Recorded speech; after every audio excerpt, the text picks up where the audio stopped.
competitividad perjudicial de los estados a nivel fiscal, que hace que en un país haya una legislación en la cual el impuesto de sociedades pues es 20 puntos más bajo que en otros, y entonces lógicamente las sociedades se establecen en ese estado dentro de la Unión Europea, pero eso es perfectamente legal, eso no es perseguible y eso se sabe, se puede saber. Combatir eso es con lo que, bueno, pues las medidas, por ejemplo, que hoy aquí se han dicho y que lo que se trata es de que se conozca por la ciudadanía y se presione socialmente para conseguirlas, van un poco para que eso esté penado, no sea posible. No sé si te ha aclarado un poco lo que preguntabas. ¿Está contestada la pregunta? ¿Perdona? ¿Está contestada la pregunta? Víctor quería intervenir y aclarar un poco algo, ¿no? Sí.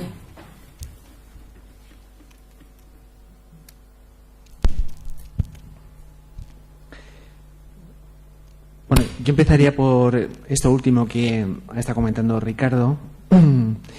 para intentar distinguir en lo que puede ser una planificación fiscal internacional, llamémoslo legítima, que trata de aprovechar los regímenes fiscales especialmente beneficiosos que hay en determinados países, que provocan una competencia fiscal que hay que entender que es perjudicial y que debemos de resolver por procesos de armonización fiscal, que es lo que hay que exigir a la Unión Europea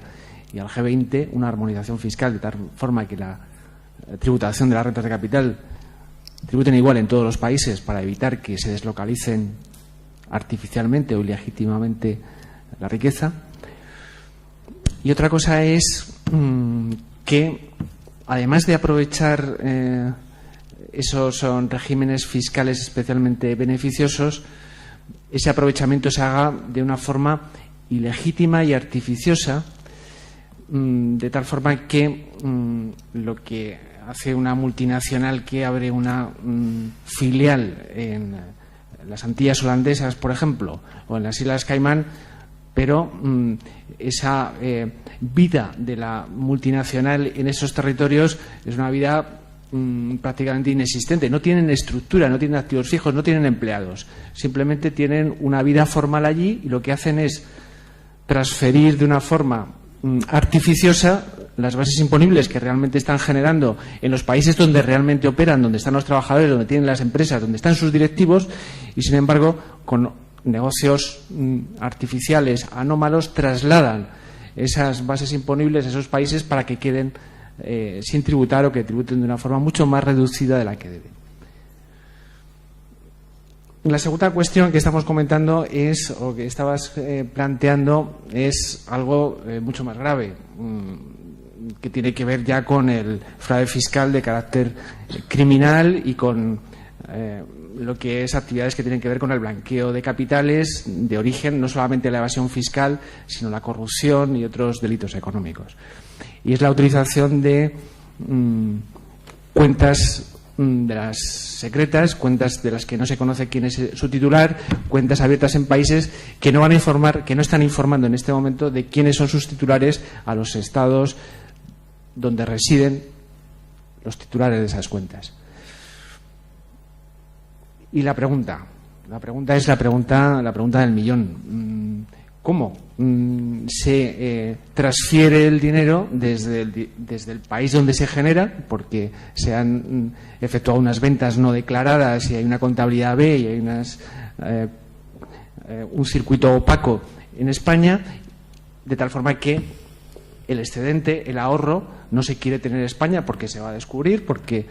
la agencia tributaria conoce las cuentas que tiene cada uno aquí en España, y entonces hay que llevarlo a un país donde hay una cuenta de la que la agencia tributaria no va a conocer que existe. ¿Cómo se traslada el dinero ahí? Entonces, esto me permite enlazar ya con un esquema o con una idea más general que se ha planteado aquí. Se ha hablado que la inspección fiscal es tremendamente deficiente, que realmente no es capaz de avanzar en el esclarecimiento de este tipo de conductas. Yo no me atrevería a ser tan tajante a la hora de descalificar de forma global y absoluta la actuación de la Inspección de los Tributos, porque si recordamos la primera intervención de Carlos Jiménez Villarejo hablando del caso del BBV, hay que recordar que en ese procedimiento penal donde por primera vez la justicia y la administración tributaria inicia una investigación de fraude fiscal que tiene que ver con paraísos fiscales, hay que entender, yo personalmente pensaría que fue realmente un éxito aquella investigación que dio lugar a un registro de las sedes de las oficinas del BBV aquí en Madrid, en las oficinas de banca privada del BBV, y que permitió obtener una información de qué tipo de productos el banco estaba ofreciendo a sus clientes ricos de banca privada que estaban conectados con la filial de Jersey, con los paraísos fiscales. La Guardia Civil, con la colaboración de inspectores de Hacienda, con el Ministerio Fiscal pendiente de que aquella actuación se ajustase a lo que había ordenado el juez, intervino pues un manual de los comerciales de banca privada del banco, donde se describían qué tipo de productos, qué tipo de cuentas, en qué países se podían abrir en conexión con Jersey para que el dinero no lo conociera la Hacienda Pública. Además, se consiguió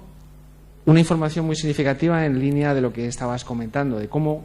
se lleva el dinero a un paraíso fiscal. Eso dio lugar a que, o eso se averiguó porque se descubrió en la mesa de uno de los directivos del BBV que coordinaba las actuaciones de banca privada, una cuenta que estaba abierta en la Torre Negra del BBV, aquí en el Paseo de la Castellana, abierta a nombre de la filial del BBV en Jersey. Y en esa cuenta había adjunta una carta donde se informaba a los empleados del banco que era donde debía de ingresarse el dinero de los clientes que querían situar los capitales en Jersey o en Suiza, porque tenían conexiones también con Suiza. Es decir, que el dinero se ingresaba en Jersey formalmente, pero el dinero estaba en el Paseo de la Castellana. Eso ha dado lugar a que una frase que ya ha tenido un cierto éxito, que se haya dicho que los paraísos fiscales están en el Paseo de la Castellana. Era una cuenta de la que no tenía conocimiento la agencia tributaria porque estaba a nombre de un banco extranjero que no tenía NIF. No había información de esa cuenta. El banco lo sabía y por eso la utilizaba para situar el dinero en Jersey. Por supuesto, como dice Ricardo, no iban en una avioneta o en un maletín a Jersey a ingresar el dinero en la filial. Eso ha dado lugar a que esa investigación ha dado lugar a que en estos momentos se están investigando las cuentas que están abiertas en España a nombre de bancos suizos y de filiales de bancos españoles en paraísos fiscales. Y se están investigando el origen y destino de los movimientos y se está identificando a personas que colocan dinero en Suiza o en Andorra precisamente investigando esas cuentas. Al mismo tiempo, desde la perspectiva de decir la inspección fiscal tiene insuficiencia, la inspección fiscal tiene más recursos. Eso es claro, es evidente y yo creo que todos lo podemos compartir. Pero la inspección fiscal ha tenido éxitos en esta batalla, en esta labor.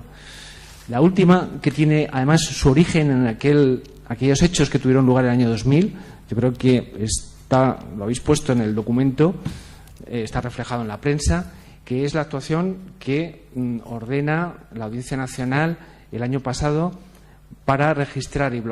registrar el domicilio particular de una de las personas más ricas de este país, que es el dueño de un paquete importantísimo de SACIR y de cervezas Damm, que es Demetrio Carceller Coll, que no presenta la declaración de la renta, que dice que no la presenta porque dice que vive en Portugal, pero la Guardia Civil registró su casa en las afueras de Madrid y obtuvo pruebas significativas. Veremos qué dice, que resulta de esa investigación penal, pero desde luego hay elementos muy significativos para pensar que Demetrio Carceller estaba viviendo en España. El juez autorizó a que la Guardia Civil entrara en su casa y recabara todos los elementos y efectos que demostraban o que tendían a acreditar que ese señor vivía aquí en España y que no presentaba la declaración de la renta porque la tenía a nombre de estructuras abiertas en paraísos fiscales, cuentas abiertas en paraísos fiscales, y el juez terminó, a petición de la agencia tributaria, ordenando el bloqueo de 400 millones de euros que están a nombre de estructuras radicadas en paraísos fiscales, pero de las que hay pruebas que es dueño el señor Carceller. Desde esa perspectiva, yo lo que sí intentaría es insuflar un cierto espíritu de utopía, de horizonte, en el que, si termina fraguando una alianza de los ciudadanos que pagan sus impuestos, que quieren que los paguen los ricos, que los están ocultando en paraísos fiscales, con los funcionarios honestos que día a día están trabajando en la lucha contra el fraude fiscal, creo que vamos a estar en condiciones, si conseguís que seamos más, de conseguir muy buenos resultados.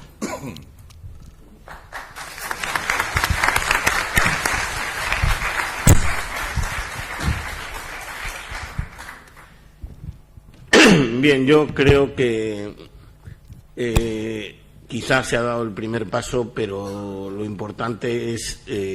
seguir el camino y hay que ver qué pasos se dan ahora y cuándo. Yo en algunos casos me separo un poco de algunas de las cosas que se han dicho, no en tanto a planteamientos técnicos, porque soy un profano en el tema, pero sí en cuanto a quizá la forma de poder conseguir lo que se supone que se intenta. Quiero decir, cada vez está más claro y los hechos son terriblemente tozudos y absolutamente evidentes que se trata de una absoluta falta de voluntad política para hacer eso. O sea, los especuladores existen porque los políticos quieren que exista. El mercado existe porque los políticos quieren que exista. Los recortes a la educación, a la sanidad y a eso existen porque los políticos quieren que exista. Hemos tardado muchos años en darnos cuenta de que el PSOE y el PP eran la misma cosa, pero ahora ya lo sabemos. El problema es que no podemos caer en el mismo error de pensar que el G20 va a solucionar algún problema de todos estos, porque evidentemente son ellos el problema. Entonces es imposible el pedir al lobo que guarde a las ovejas. Es evidente que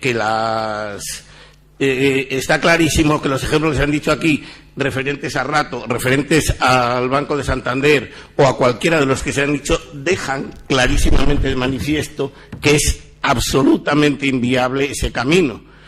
Yo no quiero ser pesimista, yo creo que depende en parte de nosotros, pero sí, desde luego, lo que opino y tengo la absoluta convicción que podrá ser útil si el camino que seguimos es el irlandés, no si el camino que seguimos es el de mandar cartas, aunque solo sean testimoniales, al G20 o al banco que hace negocio con ese tema y que no lo va a evitar jamás y que se van a reír evidentemente de nosotros con absoluta impunidad y desvergüenza.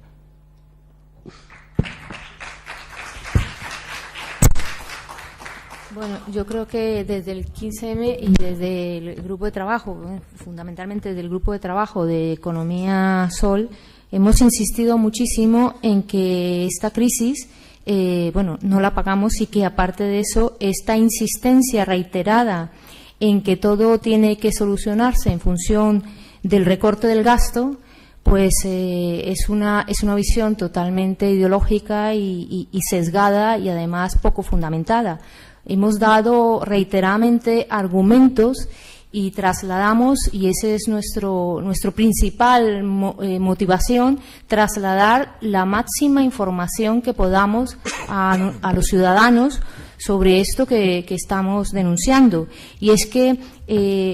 cuando hablamos del recorte en los gastos, se omite constantemente hablar de lo que son los ingresos. Y obviamente una forma para hablar de los ingresos es hablar de los impuestos. O sea, nosotros decimos que esta deuda y esta crisis que ha sido generada por otros, pues esos otros es que ni siquiera contribuyen en el